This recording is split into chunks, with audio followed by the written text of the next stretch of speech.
This lighting is not any better. Hold on. So take a second right now and think of those people that are just pushed to the side all the time, right? Maybe they're not cool enough, maybe they're poor, maybe they are different than we are, maybe whatever it is, whatever reason. Think about the people that are pushed to the side. Okay, so in Hebrews 13, Paul's sort of summing up his letter to the Hebrew church. So he talks about this idea that Jesus was cast out of the city to suffer. So let me explain the significance of this. Okay, so think of the cities as almost like a target, right? And so there's different rings in a target. As you go in, you're filtering more people out. So while you're out here, while you're outside of the city, there's no filter. So lepers can't go in the city. People with certain illnesses cannot cross into this ring. So there's a certain group of people that can go in here. And then we'll call this the temple, right? So once you get into the temple, only Jews can go in here. And then you have a level where only priests can go in, right? And then as you get more and more, you're getting closer and closer to the Holy of Holies. No one's allowed in there because that is the most concentrated point of God's power. So in this, the way that this society works, whatever ring filters you out, the lower you are on the totem pole. So Paul continues on that train of thought and tells us that we should go meet Jesus outside of the city. Let me read a quote here. Let us then go to him outside the city, bearing the disgrace that he bore. So this is twofold, I think, for me.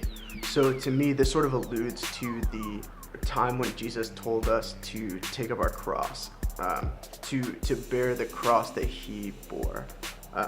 And it's sort of socially awkward a lot of times to attend to the needs of the marginalized, to the people that are pushed to the outskirts of town, to the outskirts of society.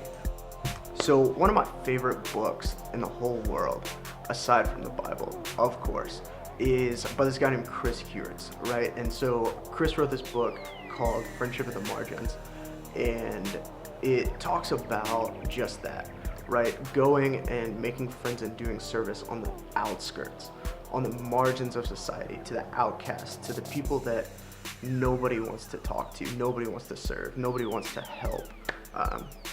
But they're the least of these. They're the people that need us the most, right? They're the people that need Jesus the most. So that's the first thing that Paul tells us, right? Is to follow Jesus out of the city. Then to offer sacrifices of praise to God. What does that mean? What does it mean to give God sacrifices of praise? So in the New Testament, there's a shift. There's a shift in our relationship with God. So sacrifices in the Old Testament were a way of atonement. And then right here, Jesus dies for our sins. Jesus pays the ultimate sacrifice. He's the ultimate atonement. He atones for all of our sins. And so that shifts our relationship over to where we are now. Now, our sacrifices, if you will, rather than sacrificing for atonement, we're sacrificing for praise and for thanksgiving. Isn't that so much more fun? I'd so much rather thank God for everything that has happened in my life than be terrified that if I don't sacrifice enough, that I'm not gonna go to heaven, or that my sins are not gonna be forgiven. That'd be a scary world to live in. A lady from church's sister brought some gifts from New York when she came to visit this Sunday, and you may notice this lovely fashionable hat that I'm sporting right now, straight out of the NYC. Look at that. Jesus is my boss. Word.